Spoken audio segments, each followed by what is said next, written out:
سبحانك لا علم لنا إلا ما علمتنا إنك أنت العليم الحكيم. الحمد لله نحمده ونستعينه ونستغفره ونؤمن به ونتوكل عليه ونعوذ بالله من شرور أنفسنا ومن سيئات أعمالنا ومن يهده الله فلا مضل له ومن يضلله فلا هادي له ونشهد أن لا إله إلا الله ونشهد أن محمدا عبده ورسوله والصلاة والسلام على محمد وعلى آله وأصحابه أجمعين وعلى من تبعهم بإحسان من الأئمة والهداة والدعاة والأتقياء والصالحين وعلى من سلك سبيلهم إلى يوم الدين. إلهي آمين.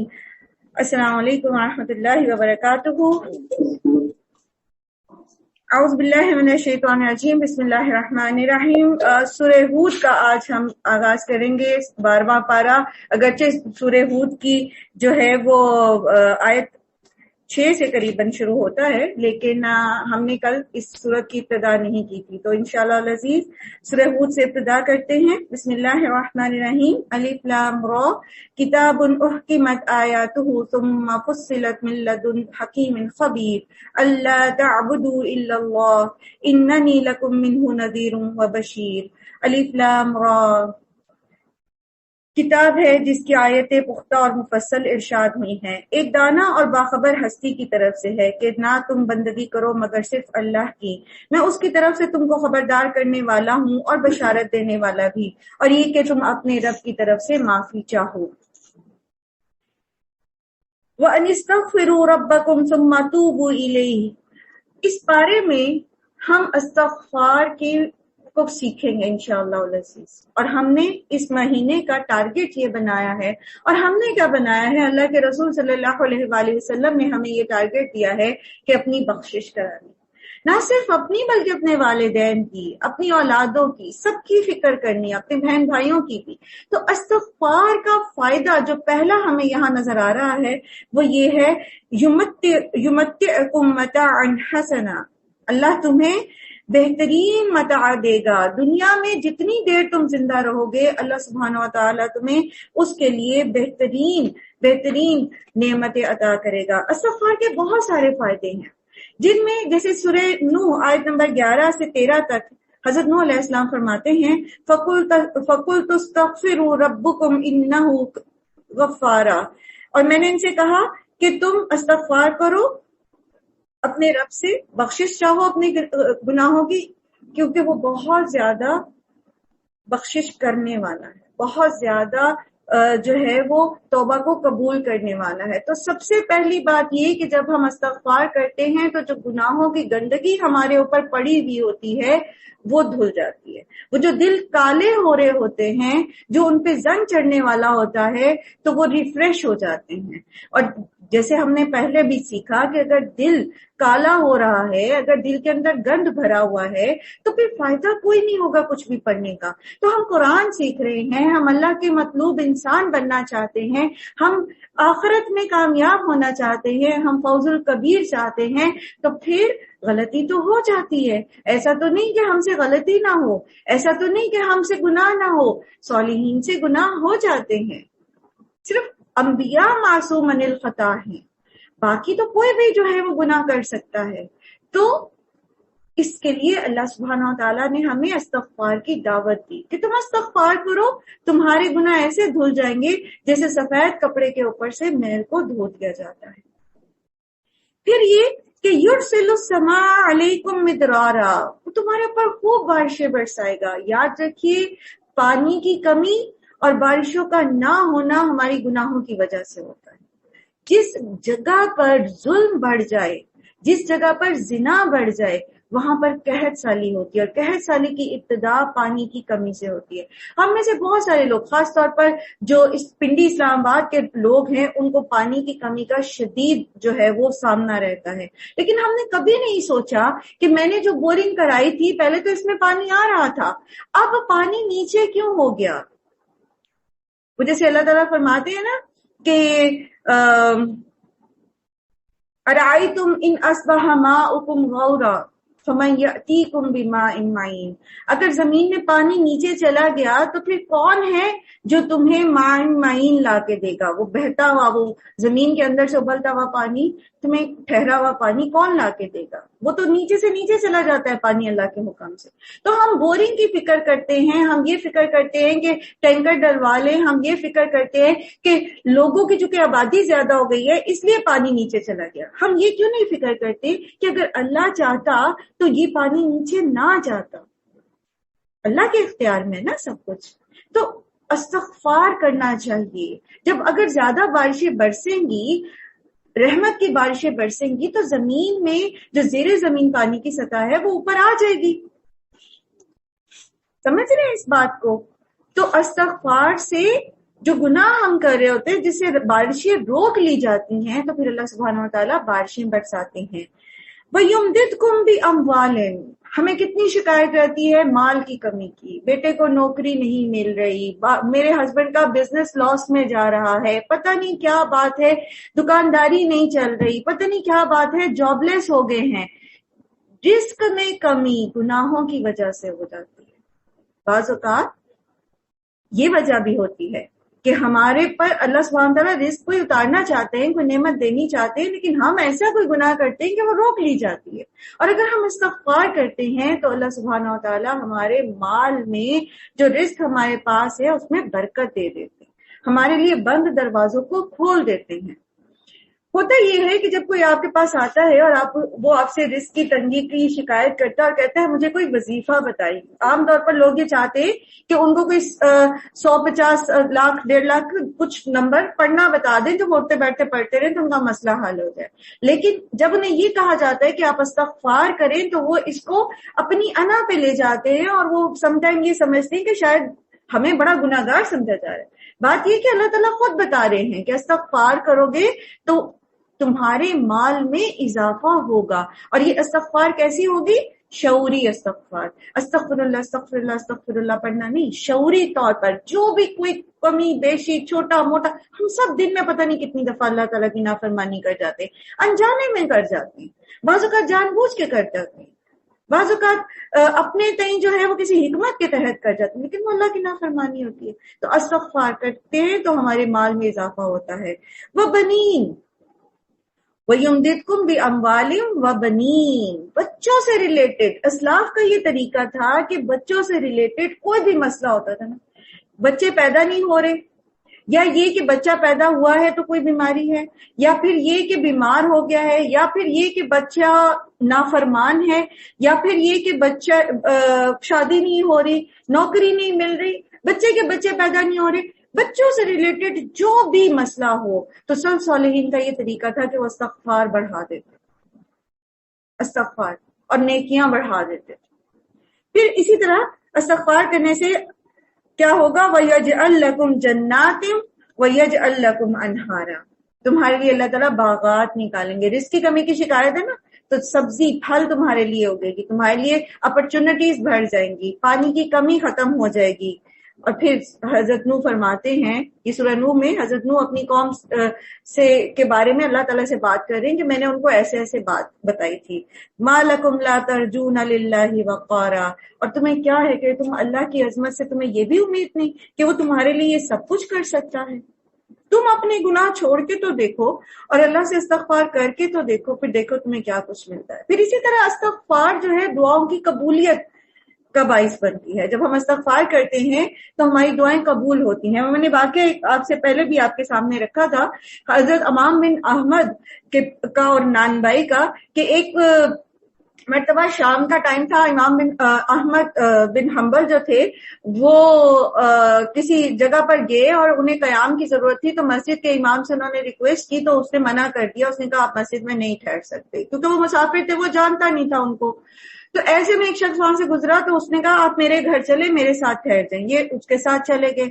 سبحان اللہ، پہلے کتنا آسان دور تھا، اب آپ تصور بھی نہیں کر سکتے کہ آپ کسی سے کہیں یا کوئی آپ سے کہے تو آپ اس کی بات مان لیں کہ چلو میں تمہارے گھر چلتا ہوں۔ بہرحال اللہ سبحانہ تعالیٰ ان فتنوں کے دور میں ہمیں اپنی پناہ میں رکھے۔ تو امام احمد بن حنبل ان کے ساتھ چلے گئے۔ اب وہ نان بھائی تھا، روٹی لگاتا تھا، تو وہ آٹا گونتا جا رہا اور استغفر اللہ